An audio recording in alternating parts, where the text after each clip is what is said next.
দেখি আপনি ইসলাম সম্পর্কে কতটুকু জানেন। প্রশ্ন 1। কবরে মানুষের শরীরের কোন হাড়টি কখনোই পচে বা ক্ষয়প্রাপ্ত হয় না? এ পাঁজরের হাড়, বি বুকের হাড়, সি লেজের হাড়। সঠিক উত্তরটি হবে অপশন সি লেজের হাড়।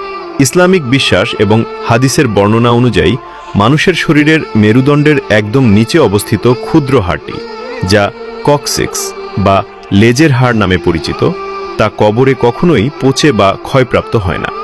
কিয়ামতের দিন এই হাড় থেকেই পুনরায় মানুষকে সৃষ্টি করা হবে বলে বিশ্বাস করা হয়। সবাই কমেন্ট করুন আল্লাহু আকবার। প্রশ্ন 2। কোন নবীর স্ত্রী পাথরে পরিণত হয়েছিলেন? এ লূত আলাইহিসসালাম, বি নূহ আলাইহিসসালাম, সি ইব্রাহিম আলাইহিসসালাম।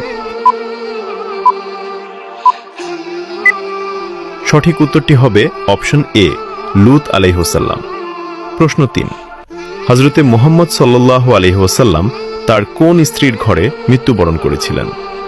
এ খাদিজা রাদিয়াল্লাহু আনহা, বি আয়েশা রাদিয়াল্লাহু আনহা, সি হাফসা রাদিয়াল্লাহু আনহা।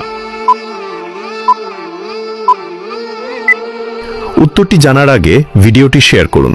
একটি ভালো কথা শেয়ার করাও সাদাকা। এই জ্ঞানটি শেয়ার করে আপনিও সাদাকায় জারিয়াহার অংশীদার হন। আপনার একটি শেয়ার হয়তো হাজারো মানুষকে সঠিক পথে আনবে। সঠিক উত্তরটি হবে অপশন বি আয়েশা রাদিয়াল্লাহু আনহা। প্রশ্ন 4।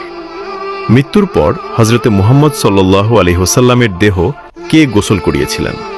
এ আবু বকর রাদিয়াল্লাহু আনহু, বি উসমান রাদিয়াল্লাহু আনহু, সি আলী রাদিয়াল্লাহু আনহু। সঠিক উত্তরটি হবে অপশন সি আলী রাদিয়াল্লাহু আনহু। আপনি কয়টি প্রশ্নের উত্তর দিতে পেরেছেন তা অবশ্যই কমেন্টে জানাবেন।